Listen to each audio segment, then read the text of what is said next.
So, continuing this train of thought regarding logical design, what is next in our equation? Where does all this materialize? Cities. The advent of the city is a defining feature of modern civilization. Its role is to enable efficient access to the necessities of life, along with increased social support and community interaction.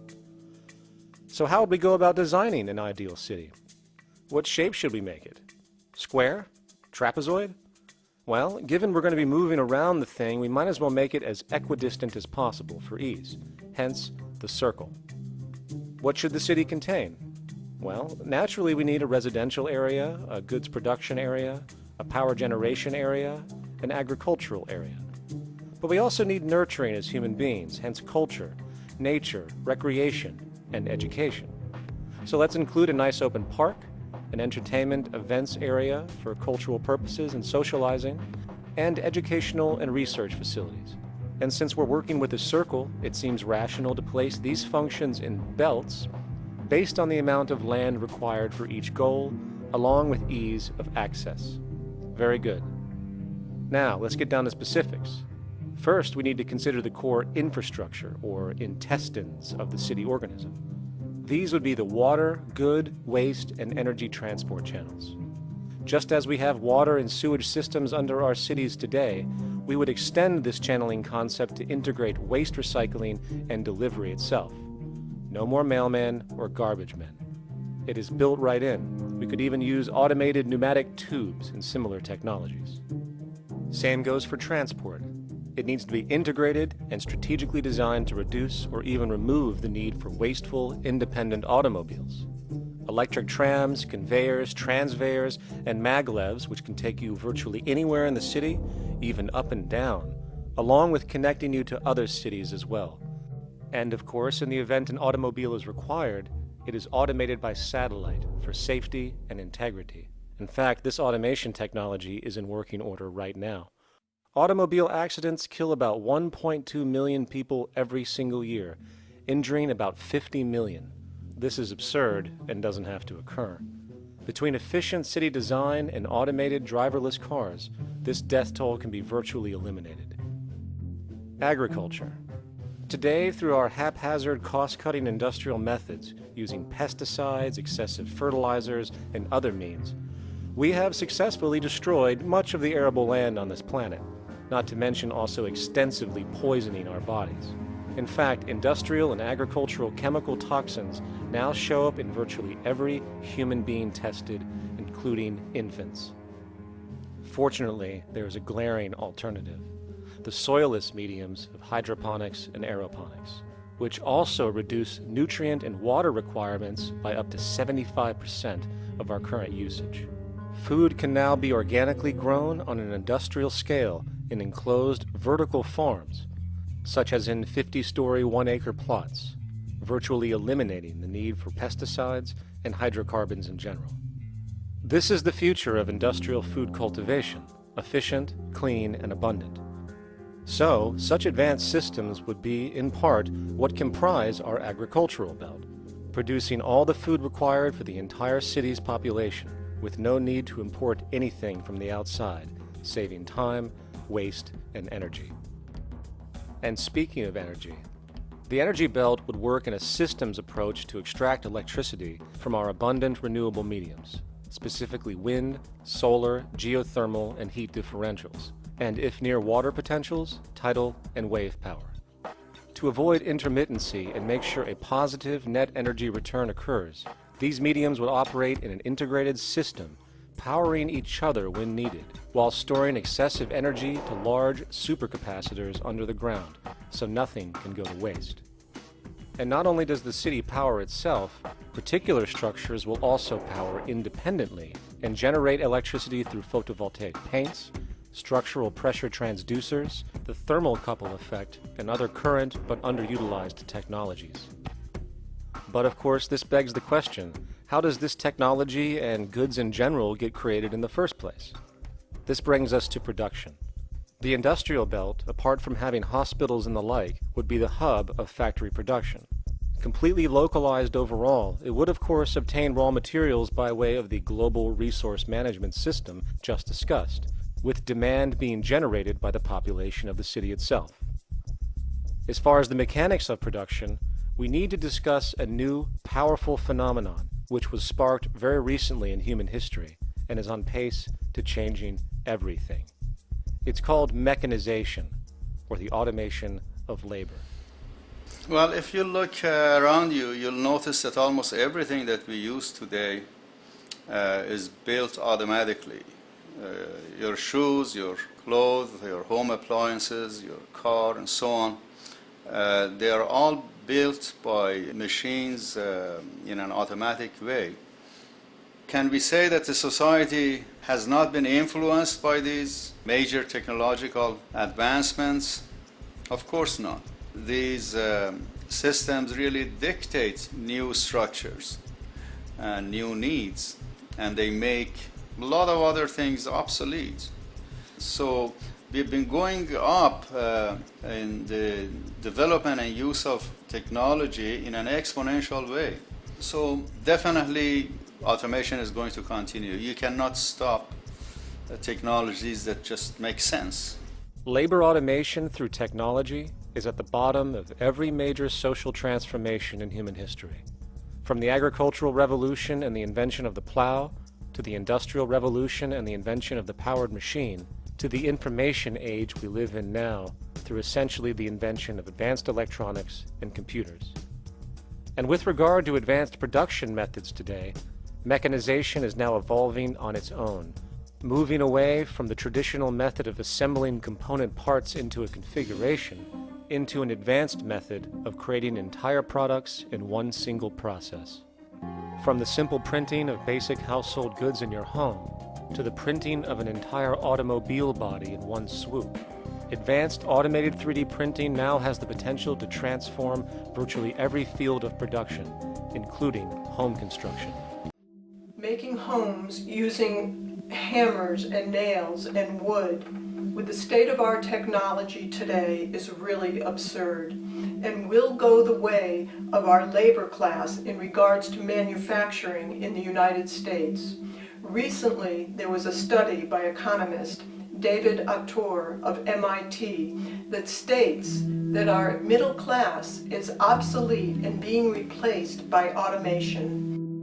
Quite simply, mechanization is more productive, efficient, and sustainable than human labor in virtually every sector of the economy today. Machines do not need vacations, breaks, insurance, pensions, and they can work 24 hours a day every day. The output potential and accuracy compared to human labor is unmatched. The bottom line, repetitive human labor is becoming obsolete and impractical across the world, and the unemployment you see around you today is fundamentally the result of this evolution of efficiency in technology. For years, market economists have dismissed this growing pattern, which could be called technological unemployment, because of the fact that new sectors always seem to emerge to reabsorb the displaced workers. Today, the service sector is the only real hub left and currently employs over 80% of the American workforce, with most industrialized countries maintaining a similar proportion. However, this sector is now being challenged increasingly by automated kiosks, automated restaurants, and even automated stores. Economists today are finally acknowledging what they have been denying for years.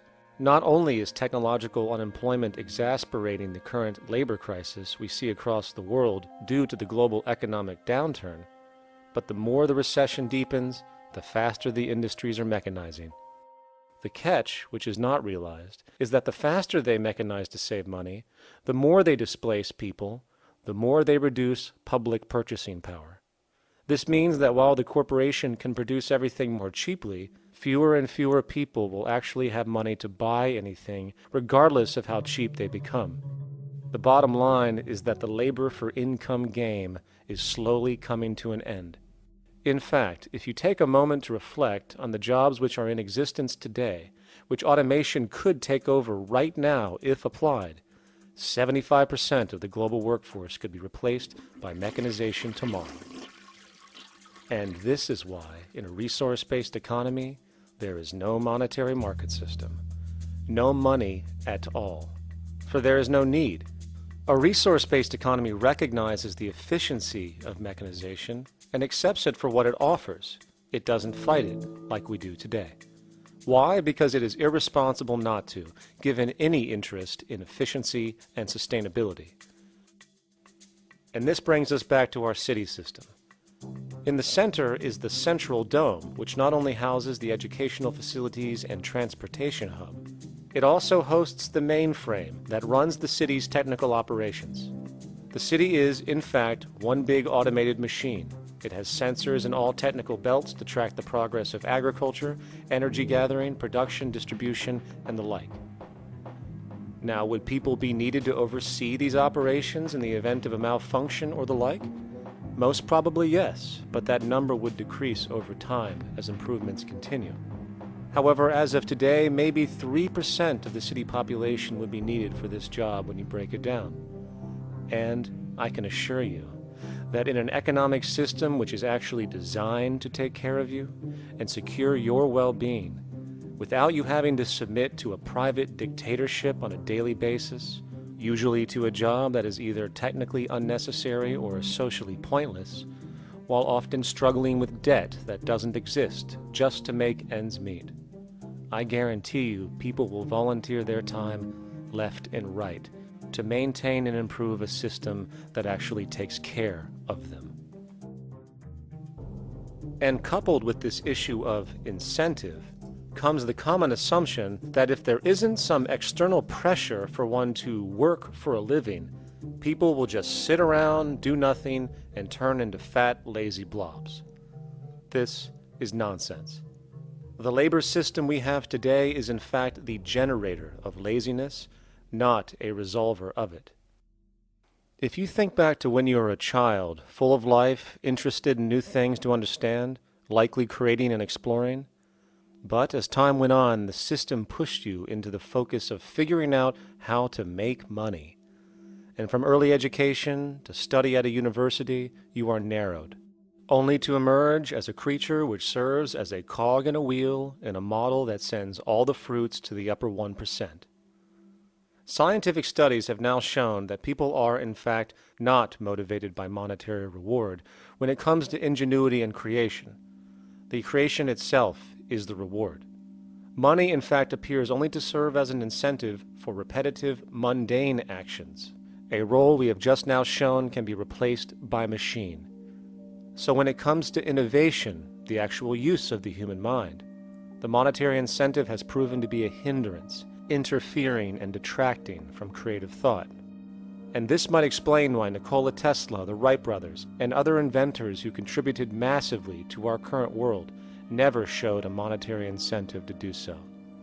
Money is, in fact, a false incentive and causes 100 times more distortion than it does contribution. Good morning, class. Please settle down. The first thing I would like to do is go around the room and ask what everyone would like to be when they grow up. Who'd like to go first? Okay, how about you, Sarah? When I grow up, I want to work at McDonald's like my mom. Oh, family tradition, eh? How about you, Linda? When I grow up, I'm going to be a prostitute on the streets of New York City. Oh, glamour girl, huh? Very ambitious. How about you, Tommy? When I grow up, I'm going to be a rich, elitist businessman who works on Wall Street and profits off of the collapse of foreign economies. Enterprising, and great to see some multicultural interest. As stated before, a resource-based economy applies the scientific method to social concern, and this isn't limited to simply technical efficiency. It also has the consideration of human and social well-being directly and what comprises it. What good is a social system if, in the end, it doesn't produce happiness and peaceful coexistence? So it is important to point out that with the removal of the money system and the necessities of life provided, we would see a global reduction in crime by about 95% almost immediately, for there is nothing to steal, embezzle, scam, or the like. 95% of all people in prisons today are there due to some monetary-related crime or drug abuse, and drug abuse is a disorder, not a crime.